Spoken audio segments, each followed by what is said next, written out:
7 days 7 கீரை ரெசிபீஸில் இன்றைக்கி நம்ம பார்க்க போகிறது பொன்னாங்கண்ணி கீரையில் ஒரு ரைஸ். பொன்னாங்கண்ணி கீரை கண்ணுக்கு ரொம்ப நல்லதுன்னு சொல்லுவாங்கள்ல, அதை நான் லைவாக எக்ஸ்பீரியன்ஸ் பண்ணியிருக்கேன். அதை தான் இந்த வீடியோவில் ஷேர் பண்ண போகிறேன்.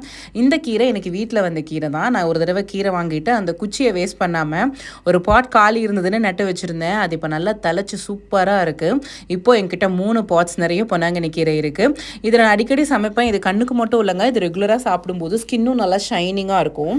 இதை நெய்யில் வதக்கி சாப்பிடணும், அப்போ தான் ரொம்ப நல்லது. கொஞ்சமாக நெய்யில் சீரகம், சின்ன வெங்காயம் அதை நல்லா வதக்கிட்டு கழுகி வச்சிருக்க பொன்னாங்கண்ணி கீரையும் உள்ளே போட்டு வதக்கிக்கோங்க. தேவையான அளவு உப்பும் கொஞ்சமாக தண்ணி ஊற்றி குக் பண்ணிக்கோங்க. ஃபைனலி இறக்க போகிற டைம் கொஞ்சமாக பெப்பர் பவுடர் மட்டும் ஆட் பண்ணிக்கோங்க. இதுக்கு பச்சை மிளகா, காஞ்ச மிளகான்னு எதுவுமே சேர்த்திக்க கூடாது.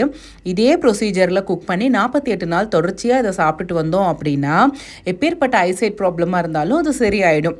நாங்கள் சின்ன பிள்ளைகளாக இருக்கும்போது அப்பா கொழுமுறை ஐசைட் ப்ராப்ளம் வந்து அம்மா இதை ரெகுலராக பண்ணி கொடுத்துருக்காங்க. அப்படி கற்றுக்கிட்டது தான் இந்த ரெசிபி. அதை சாப்பிட்டு அப்பாவுக்கு ஐசைட் ப்ராப்ளம் சரியும் ஆயிருக்கு. ஆனால் இந்த கீரை ரொம்ப குளிர்ச்சி அப்படிங்கிறதுனால சைனஸ், வீசிங் அந்த மாதிரி இருக்கவங்கெல்லாம் இதை ரெகுலராக 48 நாள் சாப்பிட்றது அவ்வளோ நல்லதில்லை.